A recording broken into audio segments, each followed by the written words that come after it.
Hi students, good afternoon to one and all.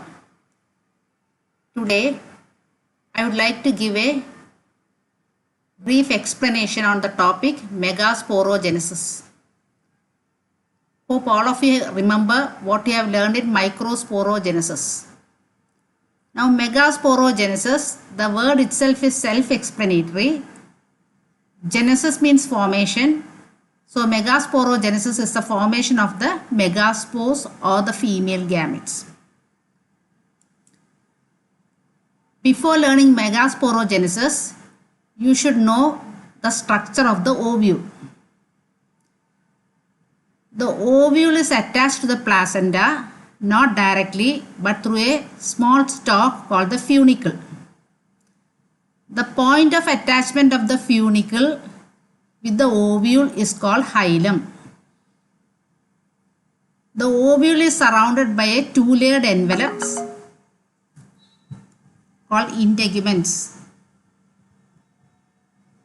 The integuments do not completely cover the ovule, but it leaves a small opening, and that opening is called micropyle.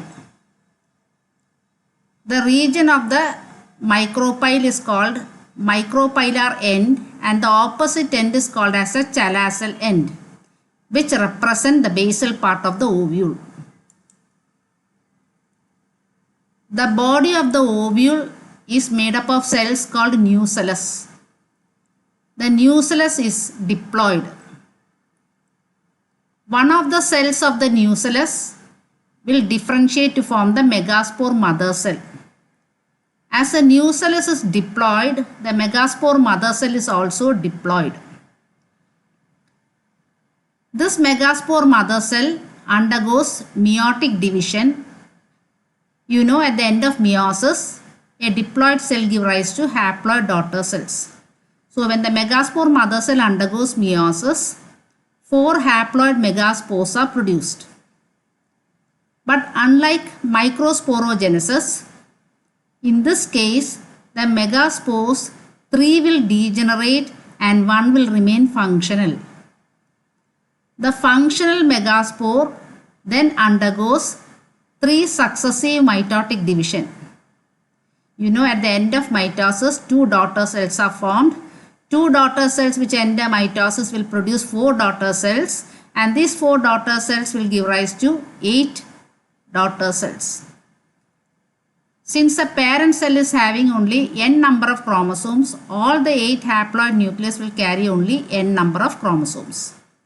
So 8 haploid nuclei are produced.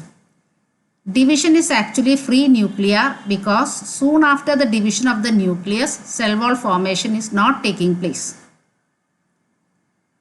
Now what happens to the 8 haploid nuclei? 3 will move towards a micropylar end and forms the egg apparatus consisting of an egg cell and 2 synergids. 3 will move towards the chalazel end and forms the antipodal cells. 2 will remain at the center to form the polar nuclei. As mentioned earlier, the division is free nuclear, but later cell wall formation takes place around the 3 antipodal cells, the 3 egg apparatus,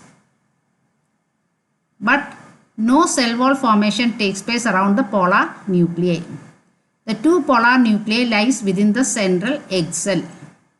Thus, a typical mature embryo sac consists of 8 haploid nuclei and 7 celled.